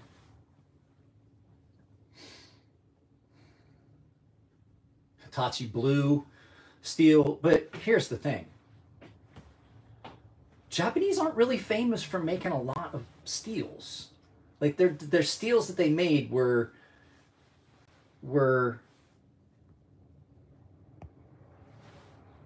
I don't even deal with that one. The steels that they made were never like super good. They were good. They were really good, like Hitachi Blue. But the fact is that those steels got then reformulated into some of the more modern steels. Like I will tell you that the Hitachi Blue and Super Clean and things like that basically got incorporated into like the elements of those base recipes, if you would, got consolidated into other types of steel. Like RWL34 is a lot like the Hitachi Blue Super Clean. That was like the Hitachi Blue steel, but got reformulated into RWL34 because Bob Loveless went to Japan and was looking for specific steels, got the formulation from those, and then kind of tweaked them into what he wanted. RWL34 is one of the few steels that was formulated specifically for knives. Everybody's like, well, no, it's not. It's this. And it's like, that's like saying that, like people are trying to say that 14C28N is, who's like, well, no, that was a steel for straight razors. It wasn't made for knives. It was like, it's based on a steel that was used. Like that's the base core of it, but then it's been reformulated. It's not that steel. Saying that a steel that's been reformulated and had elements added to it is the same thing is factually incorrect. And on its surface, not only is it factually, but the way two similar steels will perform is going to be very, very drastically different. AEBL is very similar to 14C28N. That's one of the base steel formulations. However, they are very, very different in their performance. Here's another one, and they're even named almost the same. N690. Bowler N690. That's November 690. And Bowler N690CO are about as far apart as two steels will be. What's the difference? They added cobalt. It makes it a completely different animal. N690, November 690. I want to make sure everybody's not getting like, that's not the right, he said M. It's an N. They are about as far apart as two steels can be with the way they feel, the way they edge, and everything. Even though they are the base chemical structure is just one with an addition of a rare earth element of cobalt. Completely changed. Niobium. Niobium will completely, doesn't take a lot of niobium to completely change the way a steel sharpens and the edge it takes and how just basically changes the steel completely. Niobium is another one of those rare earth elements that when they put it in steel, it's just amazing. It gives it better flexibility, edge retention. The edge it takes is different. CPM D2 is great. I like 154 CM, but I don't like CPM 154. They're basically the same thing, just one is powdered. And I just don't like the edge that one takes versus the other. I like 154 CM. I don't like CPM 154. The edge it takes is different. And the only thing that's different on that, one's powdered and one's not. So you can change things in a steel real easily by just changing the way it's handled, or the way it's just adding a little bit of changes to the composition and structure, right? Steels can be really, really similar in composition, but be drastically different. Then you do have fucking dog bags in my pocket. There are some steels that are almost indecipherable from each other. CPM 20CB and M390 and 204P. So you have one that is Carpentry Specialty Metals, then you have CPM, which is you have one, at any rate, they're all basically the same. there's very, very little change in the formula. Not enough that you're going to see drastic differences in it. You will see some after heat treat. You'll see that some of them feel like the edge they take is a little bit different than the other, but they are so similar. The big difference in between 20CV, 204P, and M390 is the powdered metallurgy process that's at play. Böhler is on like 7th generation powdered metallurgy, like how they do it and the nozzles they use and the process. And we are way behind that. And so it's not so much the composition of the steel. There's almost no difference. They are analogs for each other. What's different is how that steel is being deposited. The spraying and the process at play in it is what's different. So, well, I'm not going to stay on here too much longer. I want to get this all cleaned up. And I may... Does Böhler M390 exclusively make steel? So Böhler makes steel. Okay, so it's a good question. Böhler M390 was, and Elmax and a couple other steels that you talk about, they were high-speed cutting steels for the plastic industry.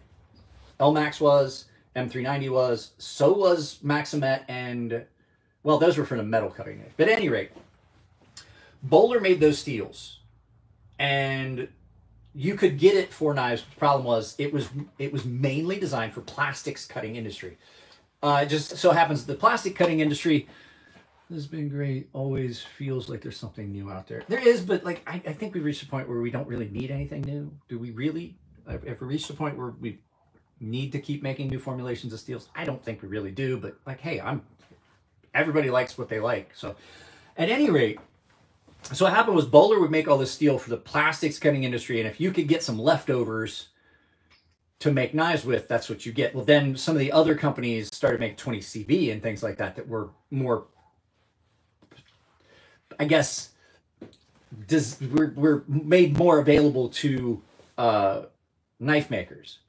So M390 is not specifically for Microtech. What Microtech did was they reached out to Böhler.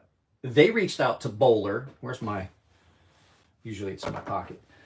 Microtech reached out to Böhler and said they wanted to get a proprietary blend based on the M390 formula. And so there's been some minor changes to M390, which what they called M390MK Microtech knives. So this is a proprietary blend based on M390 that Böhler made specifically for Tony. And so yes, this steel is exclusively made for Microtech. The M390MK is exclusively made for Microtech.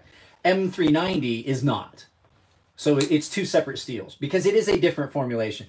And I can tell you that there are some definite differences in the type of edge it takes and just how it feels on a sharpening stone. How this steel feels on sharpening stones versus other M390. So it's just they are making this specific version of steel. Böhler also makes N690. It's Böhler Udelholm. They make a lot of different steels. The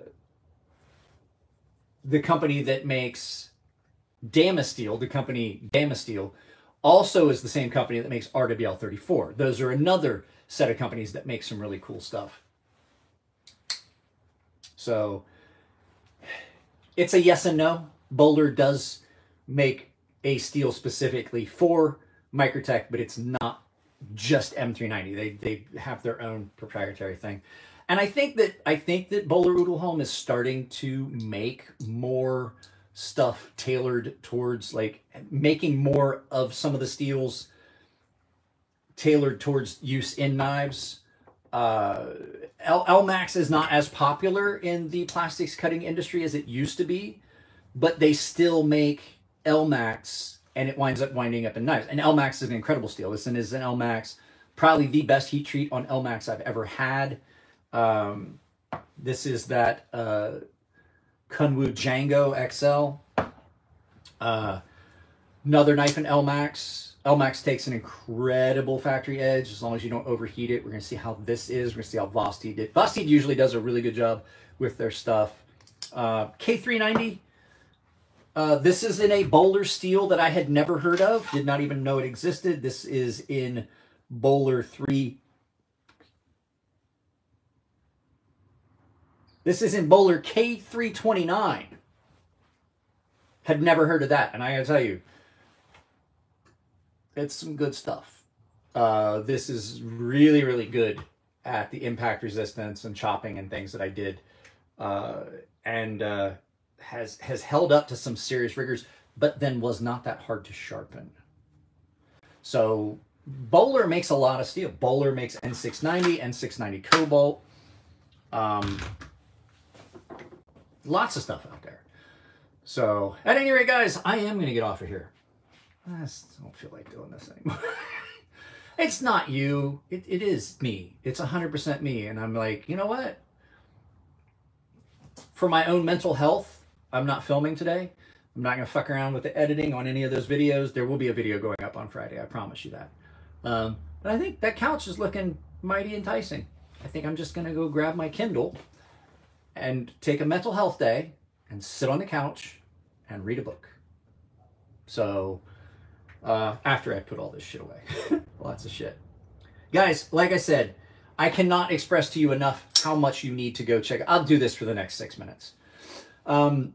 This is an incredible knife. Jared, this knife design from Jared is incredible. This is the pinned link at the top. Let's go get these sold out. Let's get these sold out. Jared deserves the monetary gains of the work that went into. I've done design work with companies, and that's stressful enough. As a matter of fact, like I said, this design working with, this is not just a design. This is Jared's company. And so the amount of work that he put into not just the design, not just negotiations, but then also the marketing, getting it on a website, building the website, releasing it, getting him shipped. He's doing all of that. So let's go. You guys know I love Jared. Jared's like top hand. He's done so much to support this channel. If you can take that pinned comment, the very top comment in the comment section, go check out this knife. They are $299. It's well worth it. Titanium, MagnaCut, this is a very sharp knife out of box. Nice, light front flipper, reverse flick, recurve Tonto. And you can get additional hardware that is in the color you pick. Those are only right now in a pre-order because there was a problem with the length of the screws. But yeah, if you can follow that link that I've got down below and pick one up if you're interested in it, I would appreciate it. I want to try and help Jared get them sold out so that he sees the fruits of all the work that went into this. I don't want this to be something where he's like, oh, I got 400 of these. There's only 400 of these that exist. They're not serialized, but there are only 400 of them in this run. And if I don't want that to be one of those ones where you're like, fuck, I spent all this money to get these knives made and they didn't sell. Because that's the deal with an OEM. You have to pay for these to be made, and then you have to do all that footwork. And if they don't sell, the company that made them for you still wants their money. It's like that that scene from Goodfellas. Fuck you, pay me. Oh, the knives didn't sell. Fuck you, pay me. Oh, you didn't get enough sales this month. Fuck you, pay me. That's how it is. So K329. Yeah, Bowler K329. So this, if we can get these sold out, it takes some of that stress off of Jared. And he was kind enough to send me one. I get to keep this one. So basically he wrote off the cost of this to send me one so that we could talk about it on here to try and get it sold. The link, that link, you're going to have to go find my video. I did a video about this as well. But that's a hyperlink. You should be able to click on it. I did a video about this. I did a video about this. Go find my video that I did. It's in, if you follow my channel, you'll find it. It's a picture of this knife with Jared's face and some handcuffs. It says it's here. That has a link in the description and in the pinned comment. So you'll be able to click on those. I don't know why. You should be able to click on that link. There should be no reason why you shouldn't be able to click on that link, because I'm able to from my phone. Matter of fact, let me make sure. Oh, hey, I got a spam risk call. Let me make sure. I was going to end this, but let me make sure.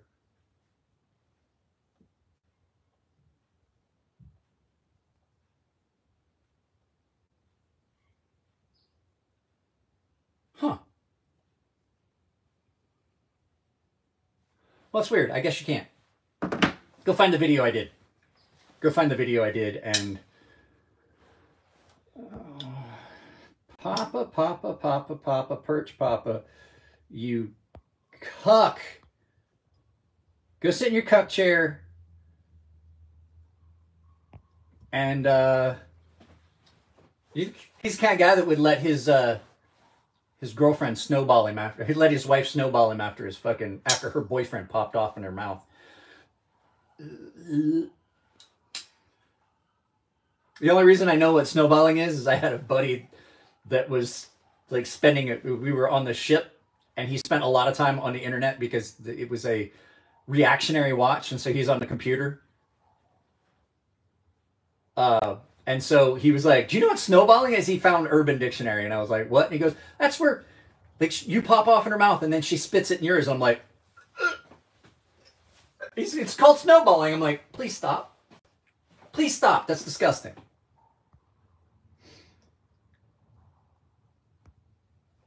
It's disgusting. I had no idea what it was. Urban Dictionary. It's ruined a lot. It's ruined a lot of things for a lot of people. It's ruined just going on Urban Dictionary has ruined conversations for decades. So yeah, I did a video about this. It's the video that went up on on Monday. You can go check that out. There's a link to it. There's a link to it in that yeah, I know the trombone. There's a link to it in that video. You can go check it out. I want to get these sold out for Jared. It does support the channel, but that's not the point.